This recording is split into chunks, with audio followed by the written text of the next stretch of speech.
Assalamu alaikum. Dear students, today we will learn reflection of light. Physics chapter name reflection of light. I think this chapter is most important of all the students. So I suggested before watch this video should be properly reading this book so that all the basic things are clear. So today I will discuss the reflection of light. What is a reflection of light? What is an image? What is a mirror? Two kinds of mirrors.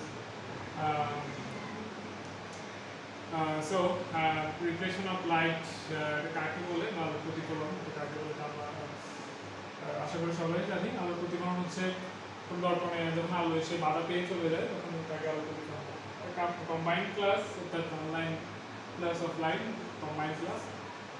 So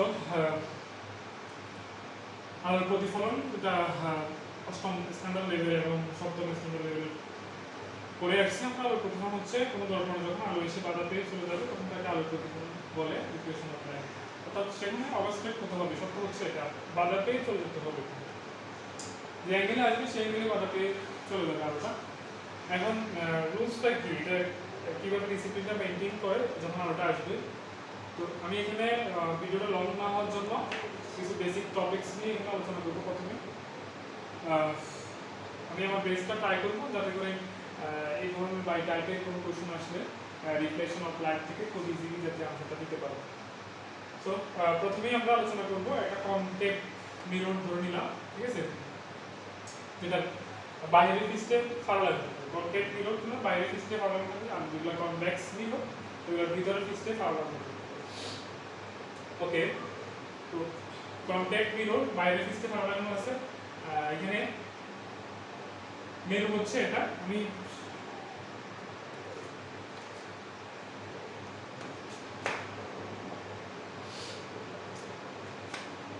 আচ্ছা এটাকে আমি আলাদা করে দেখানোর চেষ্টা করতেছি। এখানে actually ভিডিওটা লং হয়ে যাওয়ার কারণে, অর্থাৎ ভিডিওতে লং না হয় খুব বেশি একটা, যার কারণে এগুলা খুব দ্রুত লিখে নেওয়া হয়েছে যাতে করে কম্বাইন্ড ক্লাস বোঝার সুবিধার্থে লিখে নেওয়া হয়েছে। তো এখানে প্রথমে একটা কনকেভ মিররটা আমরা কল্পনা করলাম, যেটা হচ্ছে এম প্রাইম একটা কনকেভ মিরর, যেটা মেরু হচ্ছে পি, মেরু হচ্ছে পি। এবং আমরা যদি এখানে এই মিরর থেকে অর্থাৎ এই দর্পণ থেকে যদি আমরা প্রধান অক্ষ অর্থাৎ মেইন অ্যাক্সিসটা যদি ফাইন্ড আউট করতে চাই, তাহলে প্রধান অক্ষ অবশ্যই মেরু থেকে স্ট্রেট লাইন হয়ে আসে। প্রধান অক্ষটা এগুলো খুব একটা সুন্দর হচ্ছে না এখানে, এগুলো জ্যামিতিক ইনস্ট্রুমেন্ট ইউজ করলে হয়তো একটু বেশি সুন্দর হতো। আচ্ছা যাই হোক, এখানে হচ্ছে তাহলে প্রধান অক্ষটা কীভাবে ফাইন্ড আউট করবো, মেরু থেকে যখন একটা স্ট্রেট লাইন বের হবে সেটা হচ্ছে প্রধান অক্ষ বা মেন অ্যাক্সিস বলা হয়। এই প্রধান অক্ষের ভিতরে কী কী থাকতে পারে, প্রধান অক্ষের ভিতরে সেন্টার থাকে, যেটাকে সি দ্বারা ডিনোট করা হয়, বক্রতার ব্যাসার্ধ বলা হয় যেটাকে। এরপরে হচ্ছে ফোকাস পয়েন্ট থাকে, ফোকাস বিন্দু।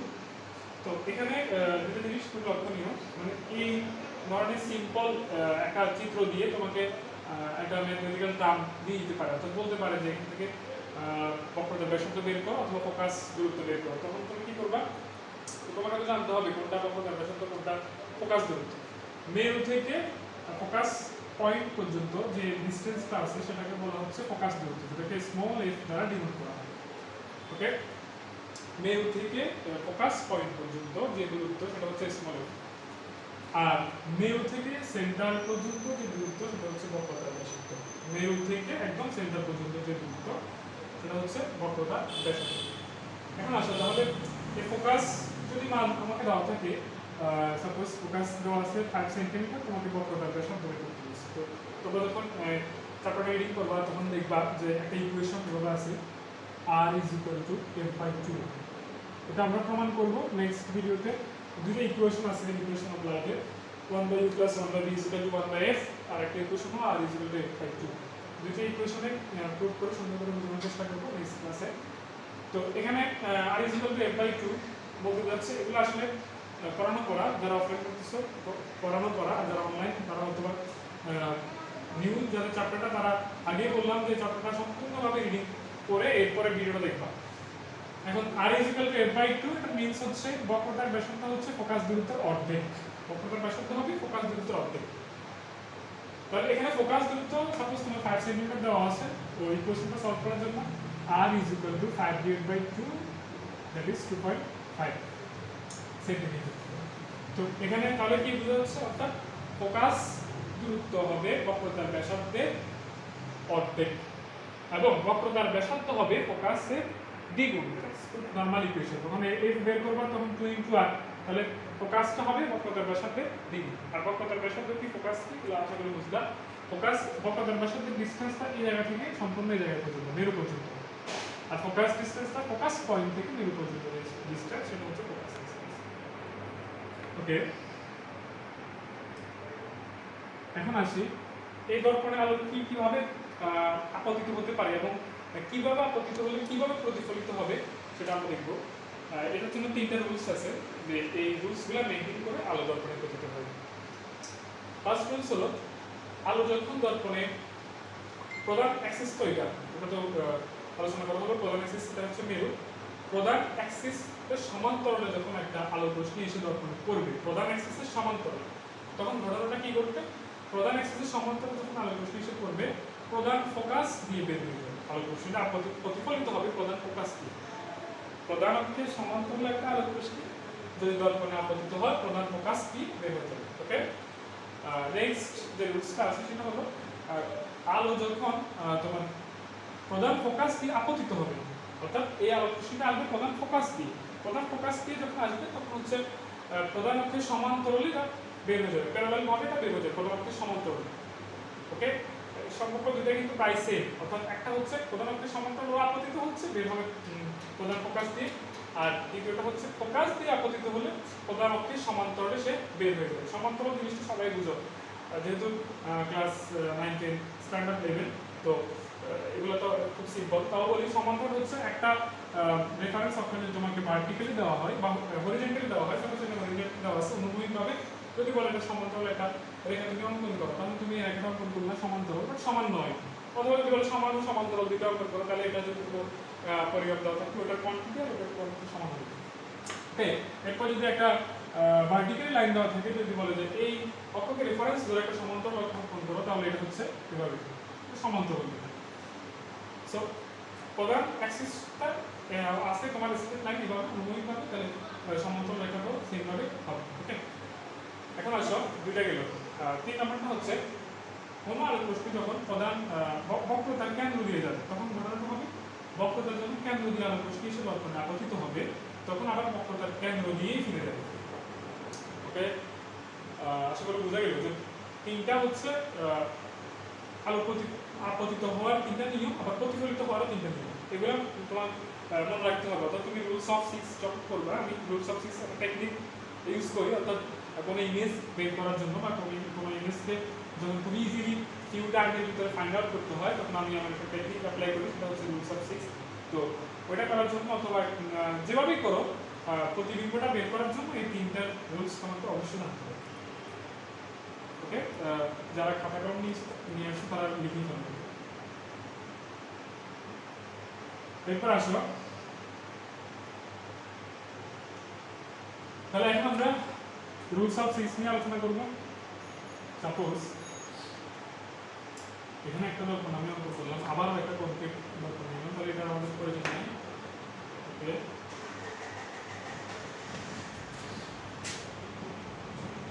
এগুলো কিন্তু জ্যামিতিকভাবে জ্যামিতিক যে ইনস্ট্রুমেন্টগুলো আছে ওগুলো দিয়ে অঙ্কন করা হয়, তাহলে খুব সুন্দর হবে। আমার এখানে সুন্দর হচ্ছে না। তো তাহলে আমরা যেটা বললাম, এটা হচ্ছে এম প্রাইম একটা দর্পণ, এবং এটা হচ্ছে তার মেরু। তো মেরু থেকে আমার মেইন এক্সিসটা মেরু থেকে বের হবে, প্রধান অক্ষটা এটা মেইন এক্সিসটা মেরু থেকে বের হবে। হ্যাঁ, এরপর হচ্ছে এটা হচ্ছে আমার সেন্টার। ওকে, এটা হচ্ছে আমার ফোকাস, এটা হচ্ছে আমার ফোকাস ডিসটেন্স, এগুলো আমরা জানি ফোকাস ডিসটেন্স। তো এখন যখন তোমাকে প্রশ্নে দেওয়া থাকবে, আজকে আমাদের মূল আলোচনার বিষয়টা হচ্ছে আসলে একটা বিম্ব দেওয়া থাকলে কীভাবে একটা প্রতিবিম্ব বের করব, এটা হচ্ছে আমাদের আজকে আলোচনার বিষয়। আমরা এই রিফ্লেকশন অফ লাইটকে 4টা পার্টে ভাগ করব। একটাতে শুধু বেসিকগুলো থাকবে যেটা দেওয়া হলো এর আগে প্রিভিয়াস ক্লাসে। রিফ্লেকশন অফ লাইট নিয়ে বেসিক যে জিনিসগুলো আছে এগুলো নিয়ে আমি আলোচনা করছি। আশা করি সবাই এগুলো বুঝতে পারছিলাম এবং অনেকে যে প্রশ্নগুলো করছে এগুলো আনসার দেওয়ার চেষ্টা করছি। এরপর হচ্ছে রিফ্লেকশন অফ লাইটের ভিতরে তোমার একটা ইম্পর্টেন্ট কন্টেন্ট, সেটা হচ্ছে বিম্ব দেওয়া থাকবে তোমার প্রশ্নের ভিতরে, তোমাকে প্রতিবিম্বটা ফাইন্ড আউট করতে হবে। তাহলে প্রতিবিম্বটা কীভাবে বের করবো সেটার জন্য কিছু রুলস আছে, অর্থাৎ যে যেভাবে বের করে, বাট আমি যে রুলসগুলো উপস্থাপন করবো আশা করি সেগুলো খুব নর্মাল আমি ইজিলি ফাইন্ড আউট করতে পারবো কীভাবে একটা বিম্ব দেওয়া থাকলে একটা প্রতিবিম্ব বের করা যায়। সো আসলে একটা বিম্ব যখন বিম্ব কোথায় কোথায় থাকতে পারে, অর্থাৎ একটা দর্পণের ভিতরে বিম্বটা কোন কোন প্লেসে থাকতে পারে সেগুলো আমরা আগে এখানে বসাবো। তো একটা বিম্ব থাকতে পারে সাপোজ 1, অর্থাৎ এটাকে 1 দিলাম, অর্থাৎ অবজেক্টটা এখানেও থাকতে পারে। এরপরে তোমার অবজেক্টটা এখানেও থাকতে পারে, এখানেও থাকতে পারে, সেন্টার অফ ফোকাস এর মাঝখানেও থাকতে পারে, ফোকাসও থাকতে পারে। ওকে, ফোকাস এবং মেরুর মাঝখানেও থাকতে পারে। এই 6টা জায়গায় অবজেক্টটা থাকতে পারে একটা দর্পণের ভিতরে, এই 6টা জায়গায় অবজেক্টটা থাকতে পারে। বিদায় আমি এর নাম দিয়েছি রুলস অফ 6।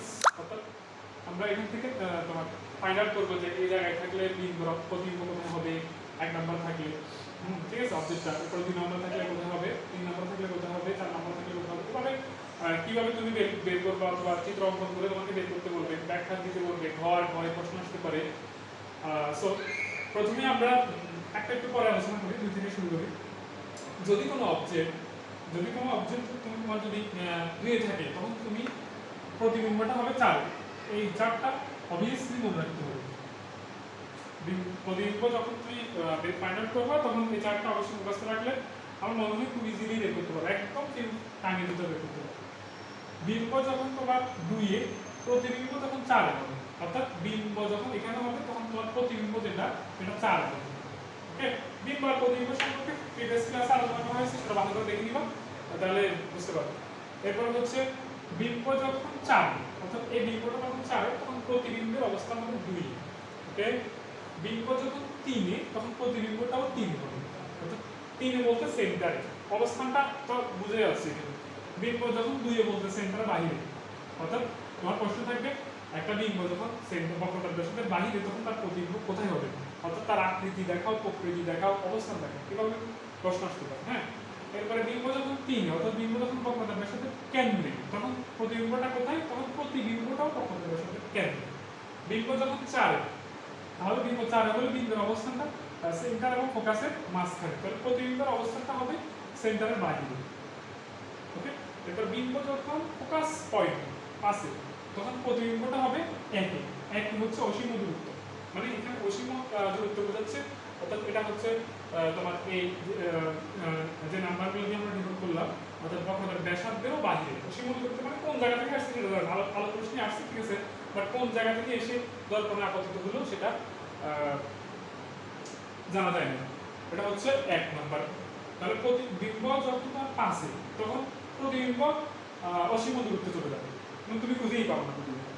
ওকে, তোমার প্রতিবিম্ব যখন ফোকাসে থাকবে তখন প্রতিবিম্ব তুমি খুঁজে পাবো, 5-এ চলে যাবে। এরপর আসো বিম্ব যখন 6-এ, 6 বলতে হচ্ছে ফোকাস এবং সেন্টারের মাঝখানে, সরি সেন্টার না, মেরুর মাঝখানে, ফোকাস এবং মেরুর মাঝখানে, তখন তোমার প্রতিবিম্বটা হবে এই দর্পণের পেছনে, আমি লিখে রাখলাম বোঝার সুবিধার্থে। তাহলে প্রথমত এই 4টার মধ্যে করতে হবে, ফোকাস করতে হবে। এরপর দেখো এখানে এই বিম্বগুলো যে যে প্লেসে আছে, এই প্লেসে থাকার কারণে তোমার অবস্থানটা তো বের করতে পারবে, অবস্থানটা কি হচ্ছে এটা এখন বোঝা গেল। এরপর হচ্ছে তার প্রকৃতিটা কেমন হবে, আকৃতিটা কেমন হবে, এটাও আমাদেরকে ফাইন্ড আউট করতে হবে না। তার আকৃতিটা কেমন হবে, তার আকৃতি বিবর্ধিত হবে, বিবর্ধিত মানে খুব বেশি বড় হবে। আকৃতি 3 ধরনের হতে পারে, আকৃতি একটা হচ্ছে বিবর্ধিত মানে অর্থাৎ এই বিম্ব যে জায়গায় আছে প্রতিবিম্ব যেখানে তৈরি হবে, বিম্ব থেকেও প্রতিবিম্ব বড় বড় তৈরি হবে, অর্থাৎ বিম্ব থেকে প্রতিবিম্ব বড় করে তৈরি হয়। ম্যাগনিফিকেশন আমি বুঝেছিলাম, ম্যাগনিফিকেশনটা বুঝলে বিবর্ধনটা ওটা ওখানে সূত্র আছে, এটা বুঝেছিলাম, এটা বুঝলে বুঝবো। তাও বিবর্ধিত মানে হচ্ছে অর্থাৎ বিম্বের আকার চেয়ে বড়, আর হচ্ছে খর্বিত, আকৃতিটা খর্বিত হতে পারে। আবার খর্বিত হচ্ছে তোমার বিম্ব আকার থেকেও ছোট, অর্থাৎ তুমি এখানে যে বিম্বটা আছে সেটা থেকেও ছোট করে প্রতিবিম্বটা তৈরি হবে, সেটা হচ্ছে খর্বিত। বিবর্ধিত, খর্বিত, ওকে। এরপরে আরেকটা হচ্ছে অত্যন্ত বিবর্ধিত বা সমান। বিবর্ধিত, অত্যন্ত বিবর্ধিত প্রায় কাছাকাছি ইউজ করা হয়। এরপর সমান, অর্থাৎ বিম্ব যেমন প্রতিবিম্ব তেমন, বিম্ব যেমন প্রতিবিম্ব হচ্ছে আকৃতি। এরপর তার প্রকৃতি কি বের করতে বলবে আমাদেরকে। প্রকৃতি, প্রকৃতি হতে পারে বাস্তব প্লাস সোজা, বাস্তব প্লাস সোজা। এরপরে হতে পারে অবাস্তব প্লাস উল্টো, এই দুইটার প্রকৃতি হতে পারে। কোনটা বাস্তব প্লাস সোজা হবে, কোনটা অবাস্তব, অর্থাৎ যদি প্রতিবিম্বটা বাস্তব হয় তখন সেটা সোজা হবে, আর যদি অবাস্তব হয় তখন সেটা উল্টো হবে। ওকে, এখন দেখো তাহলে আসি আমরা মূল পয়েন্টে চলে আসি। এগুলা শুরু বোঝা গেল। এরপর অবস্থানটা তো তোমার বিম্বের সাপেক্ষে বের করতে হবে। আকৃতি এগুলা তিনটা থেকে একটাই হবে যেখানে থাকুক, প্রকৃতি এই দুইটা থেকে একটা হবে যেখানে থাকুক, আর অবস্থানটা সেটা আমরা তোমার চিত্র অঙ্কন করে ফাইন্ড আউট করবো যে এটার অবস্থানটা কোথায়। আমি এখানে একটা চিত্র অঙ্কন রাখলাম, এটা হচ্ছে তোমার সেন্টার, এটা হচ্ছে ফোকাস। তাহলে বিম্ব তোমাকে যখন সেন্টারের বাহিরে দেওয়া থাকবে, অর্থাৎ সেন্টারের বাহিরে বলতে টুতে দেওয়া থাকবে, আমি যেভাবে মানে বুঝার সুবিধার্থে ডিনোট করলাম যে বিম্ব যখন টুতে দেওয়া থাকবে তখন তোমার প্রতিবিম্ব হবে 4, কত হবে 4। ওকে, তাহলে আমরা প্রথমে রুলস ফিল করে নিলাম যে একটা দর্পণে কিভাবে কিভাবে আলোক রশ্মি আসতে পারে। তিনটা উপায়ে আলোক রশ্মি আসতে পারে। একটা হচ্ছে সাপোজ বিম্বটা হচ্ছে এখানে, কততে 2, ওকে, বিম্ব হচ্ছে 2, তখন প্রতিবিম্ব কোথায় তৈরি হবে সেটা আমরা দেখি। বিম্ব যখন 2, তখন বিম্ব থেকে প্রধান এক্সিসের সমান্তরালে আলোক রশ্মি এসে দর্পণে পড়বে। দর্পণে যখন প্রধান এক্সিসের সমান্তরালে এসে পড়বে, তো অবভিয়াসলি সেটা প্রধান ফোকাস দিয়ে চলে যাবে, ফোকাসে প্রধান ফোকাস দিয়ে সেটা চলে যাচ্ছে। ওকে, এরপর আরেকটা রশ্মি আমরা অর্থাৎ তোমার রুলস অফ 6 থেকে, অর্থাৎ তোমার এই 6টা বিম্বের প্রতিবিম্ব বের করতে হলে আমাদেরকে প্রত্যেকটা দর্পণে 2টা করে আলোক রশ্মি আপতিত করতে হবে, যাতে করে একটা সাম্পরিক পাওয়া যায়, অর্থাৎ প্রতিবিম্বটা পাওয়া যায়। দেখো তাহলে এখানে যদি একটা আলোক রশ্মি দর্পণে আপতিত হয়, প্রধান অক্ষে সমান করবে, তাহলে সেটা প্রধান ফোকাস দিয়ে দেখতে যাবে। এরপরে আসো, যদি একটা দর্পণ আলোক রশ্মি সেন্টার দিয়ে আপতিত হয়, তখন সেটা আমরা সেন্টার দিয়ে কিন্তু ব্যাক করবো। আমি প্রথমে বলছিলাম তো সেন্টার দিয়ে আপতিত হলে আমরা সেন্টার দিয়ে ব্যাক করবো, আর প্রধান অক্ষে সমান্তরালে আপতিত হলে প্রধান ফোকাস দিয়ে বের করবো। তাহলে এখানে এই পয়েন্টটা কি, এটা এই দুইটা একসাথে করলে এই পয়েন্ট এটা পাওয়া যাচ্ছে, যেটা এটা তাহলে এটা হচ্ছে তার প্রতিবিম্বের অবস্থা, অর্থাৎ দুইটা আলোক রশ্মি আপতিত হয়ে প্রতিফলিত হওয়ার পরে যে পয়েন্টটা বা অগ্রসর হচ্ছে এটা, তাহলে এখানে তার ইমেজটা তৈরি হবে। প্রতিবিম্বটা, বিম্বটা এখানে, ইমেজটা এখানে, বিম্বটা এখানে, ইমেজটা এখানে। এখন খেয়াল করতে এখানে বিম্বটা এখানেই, প্রতিবিম্বটা এখানে। তাহলে এখন তোমাদের যদি বলে যে প্রতিবিম্বের অবস্থানটা বের করো, তাহলে কি বের করবে? প্রতিবিম্বের অবস্থানটা হচ্ছে সেন্টার ও ফোকাসের মাঝখানে। তুমি এখানে লিখে দিবা প্রতিবিম্বের অবস্থান সেন্টার ও ফোকাসের মাঝখানে, সেন্টার ও ফোকাসের মাঝখানে। ঠিক, শেষ, অবস্থান শেষ। এরপর তোমাকে প্রকৃতি বের করতে বলতে পারো। তাহলে বিম্বের অবস্থানটা আর প্রতিবিম্বের অবস্থানটা তুমি কম্পেয়ার করবা যে এটা কি বড়, বিবর্ধিত মানে বড়, না খর্বিত, নাকি সমান, ইজিলি ফাইন্ড আউট করতে পারবে। এরপর হচ্ছে তোমার তাহলে আকৃতি গেল, প্রকৃতি গেল, আরটা কি প্রকৃতি। এই প্রকৃতিটা হচ্ছে কি অবাস্তব ও উল্টো, অবাস্তব ও উল্টো। এখন দেখো তাহলে বিম্ব যখন 2 এ, প্রতিবিম্ব তখন 4, মানে প্রতিবিম্বটা এখানে তৈরি হচ্ছে, এই সেন্টার ফোকাসের মাঝখানে। খুব ইজি। এরপর আসো, বিম্ব যখন 3, সাপোজ বিম্ব যখন 3, তখন প্রতিবিম্বটা কোথায় হবে? বিম্ব যখন 3, বিম্বটা যখন 3, এই 3 সেন্টারে, এই দেখো সেন্টারে, বিম্ব যখন সেন্টারে, এগুলো খুব ভালো করে অঙ্কন করা হয়নি, একটু বোঝার চেষ্টা করবা, বাসায় একটু ভালো করে অ্যানালাইসিস করবা, তাহলে চলে আসবে। তো বিম্ব যখন 3, তখন